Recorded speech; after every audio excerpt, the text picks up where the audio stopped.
Hey everybody, I'm Ken Spinagle and welcome to the Rest Drive Garage. For this project, I'm going to be building a set of Adirondack chairs. The chairs are for a neighbor of mine. They're going to be built from an African hardwood called Iroko. It's known as an African teak, although it is not actually teak, but it's a nice blonde colored wood. It's very nice wood, very dense wood, and I think it's perfect for making a set of outdoor chairs, some outdoor furniture. Um, my objectives for this particular project, besides of course building the chairs, is I want to learn how to resaw, and I want to practice my skills at routing using a routing table. At the end of this video, I will go over some lessons learned. And I think that's one thing that I want to try and do for all of my videos is go through this journey is to make sure that people get to understand what I'm trying to achieve. Besides the end result, there's always going to be a lesson learned that I'm trying to get to. Of course, with most projects, there may be some unexpected lessons learned. So there's a lot to do. Let's get started.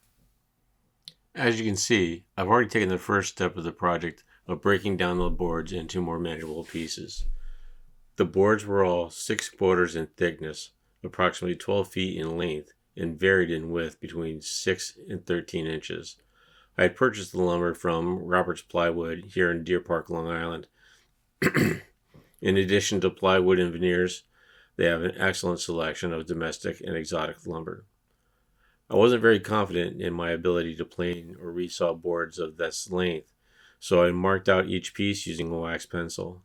And even though I would need to do this again after resawing, this did help me in figuring out how best to break down the boards. While I'm still learning how to best record my work, there are steps in this process that were not recorded. For example, preparing the boards for resawing. You want to make sure that the edge of the board riding along the surface of the bandsaw table is perpendicular to the fence so that you're not cutting across the board at an angle. This would give you a board with different thicknesses on either side. Before starting to resaw, I used my table saw to make sure that each had an edge that was perpendicular to the surface. Here you can see me resawing a couple of the boards. Because of the density of this particular wood, I'm taking my time pushing it through. Sorry for the wobble of the camera. One of the minor lessons learned is to keep the camera equipment stable when recording.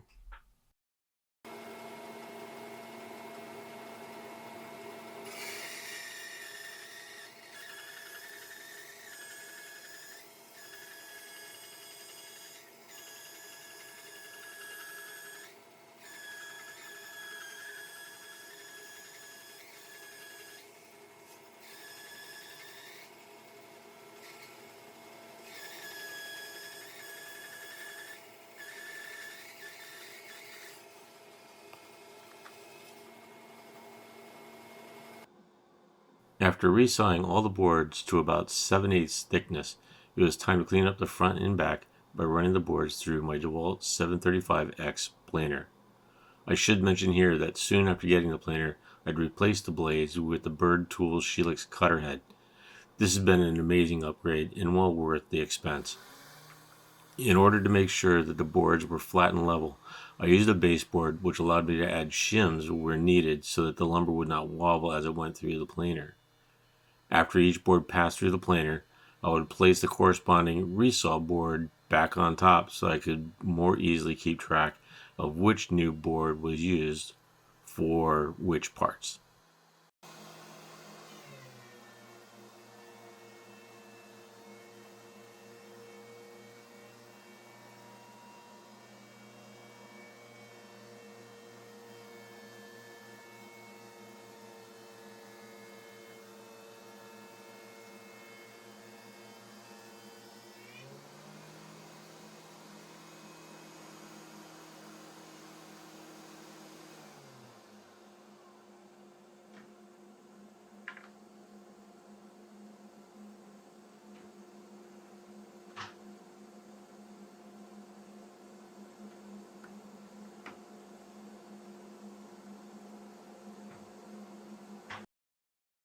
Okay, all the boards have been milled to their desired thickness, and it's time to trace out all of the parts so that I can start cutting them out.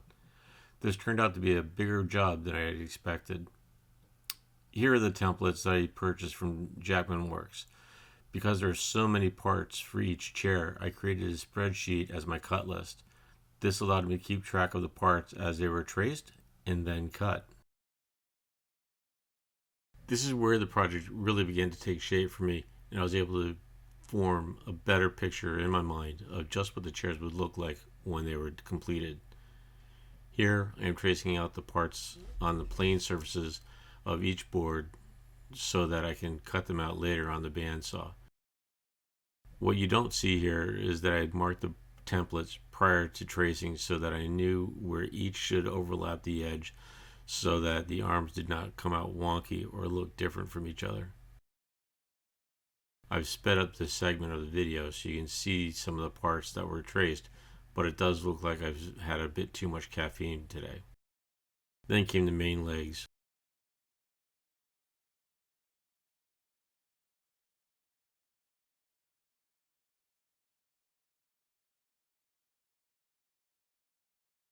Followed by the supports for the arms and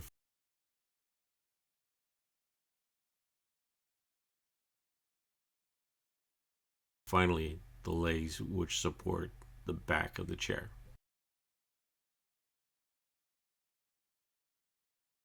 I've laid out the boards along with the corresponding templates. I'll take a final look at each board before I start cutting out the individual pieces.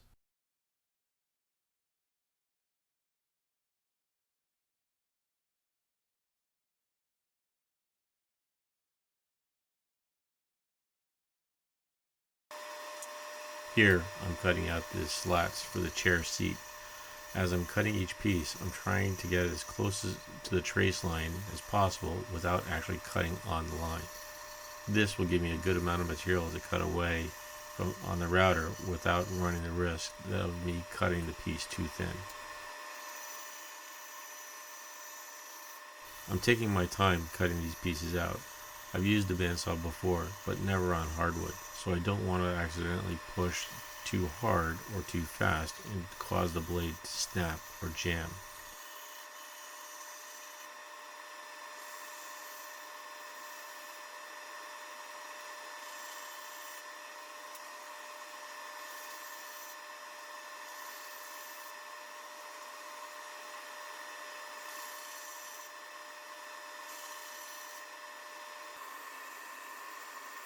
In order to cut out the supports for the armrest, I swapped the 3/4 inch blade for a 1/4 inch blade.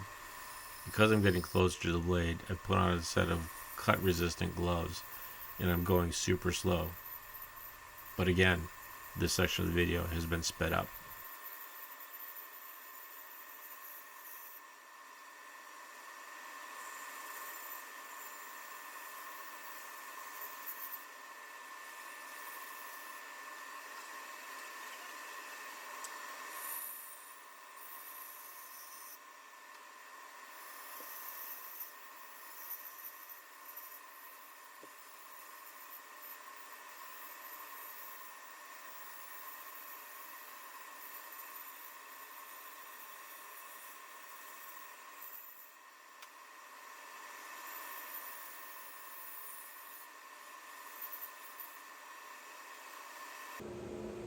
Okay, all the parts are cut out and ready for routing.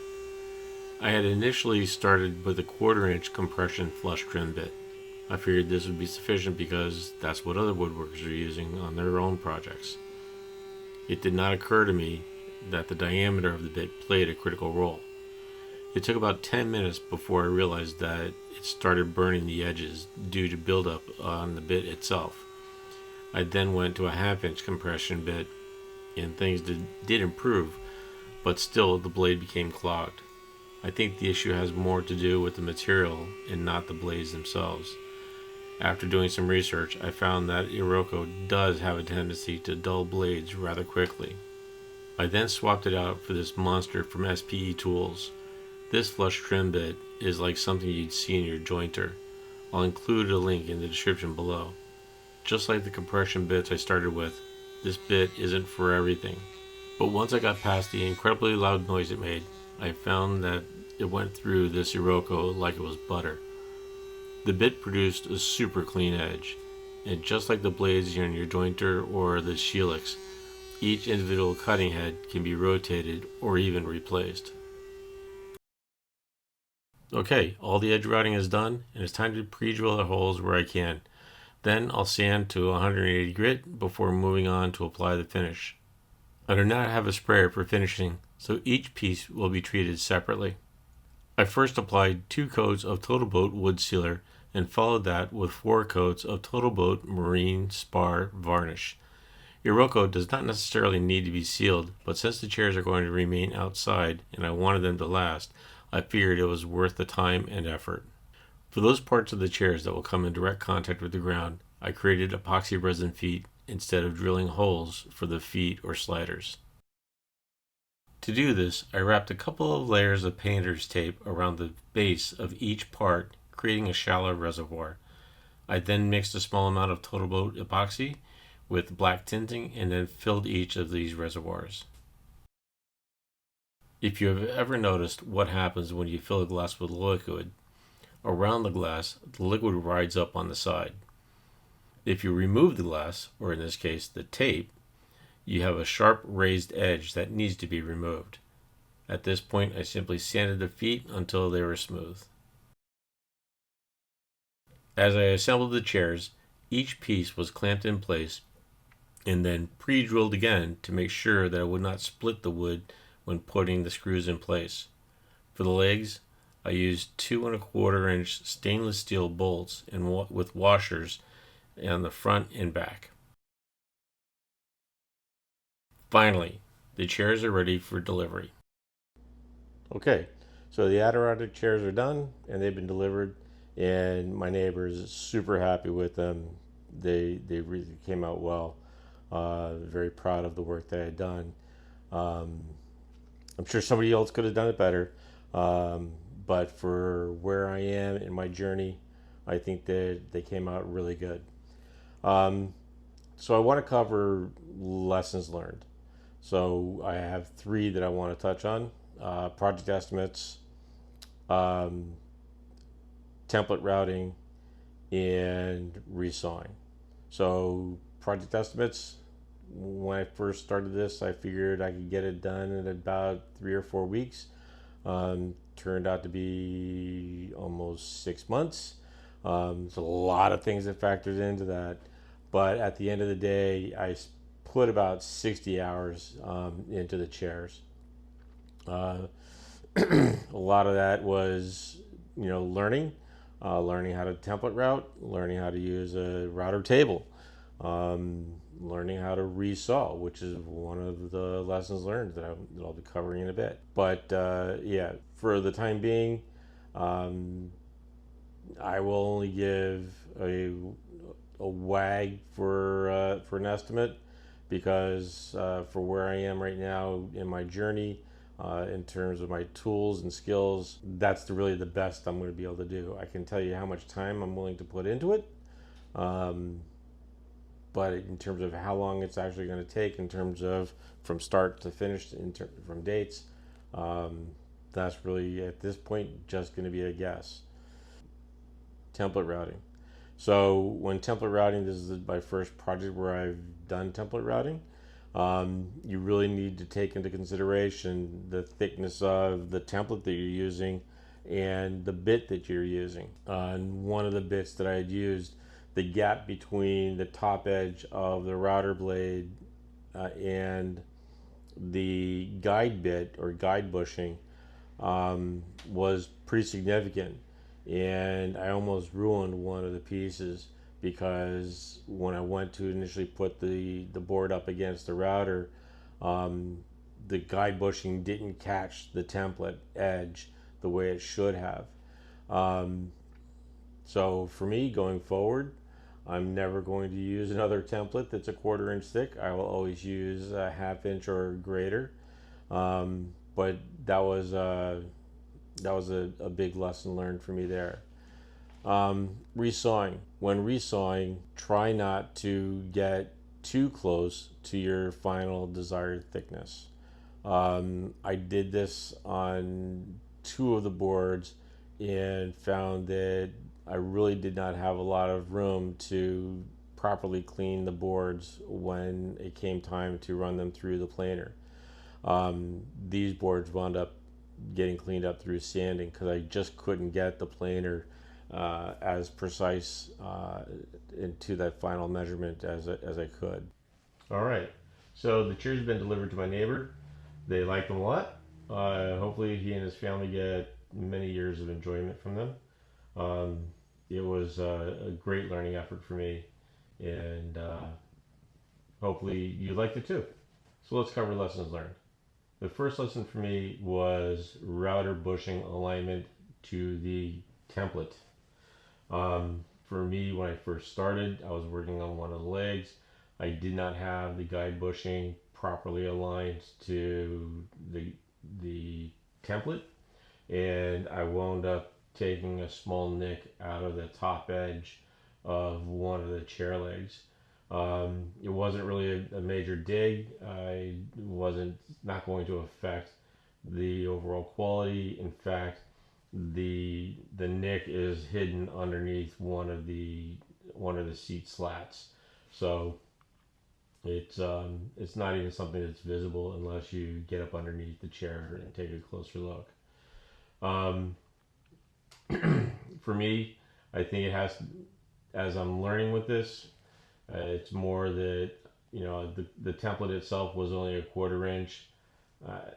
I think for myself going forward, at least in the interim, I'm going to prefer to start with 3/8 or 1/2 inch templates. I intend to make these chairs again in the future, so I will be getting a 1/2 inch sheet of MDF and recasting or remaking the templates using that thicker material. Lesson number 2, resawing to your desired thickness. It's always best, well, I can't say always because I'm still learning. Well, in my experience, such as it is, I think going forward it will be better to have to relieve myself the opportunity to take away from the material using a thickness planer to get to my final desired thickness, and not having leaving myself so close that I don't have the opportunity to take as much off and get as clean a final surface as I would like. I did this with the first leg that was cut, and I realized after making the cut that I was too close. I didn't have enough room to clean it up again with the thickness planer when I got to the end. So I wound up making an adjustment on the resawed guide fence to make sure that I had enough material going through on all the other boards. Lesson number 3, managing your recording gear. Again, this is a new experience for me. It's a new journey, and there's a couple of times where I had my camera equipment just a little bit too close to what I was doing, and I wound up bumping into it, and you can see the camera shaking a bit. I'm doing all this on my phone, and you know, I saw some of the equipment that other people are buying. If this thing takes off and I wound up getting you know, much more support, and you know, there's an opportunity to upgrade my camera gear, I'll do that. But for right now, it's gonna be my phone, and I have to be more careful with it. So again, in closing, you know, thanks for taking the time to watch this video all the way to the end. I really do appreciate that. If you like what you saw and you want to see more of it, you know, please like and subscribe. And you know, if you have any suggestions or comments, by all means, you know, for or against, positive or negative, constructive or deconstructive. I do want to hear what people have to say. And I guess that's it. Until next time, take care.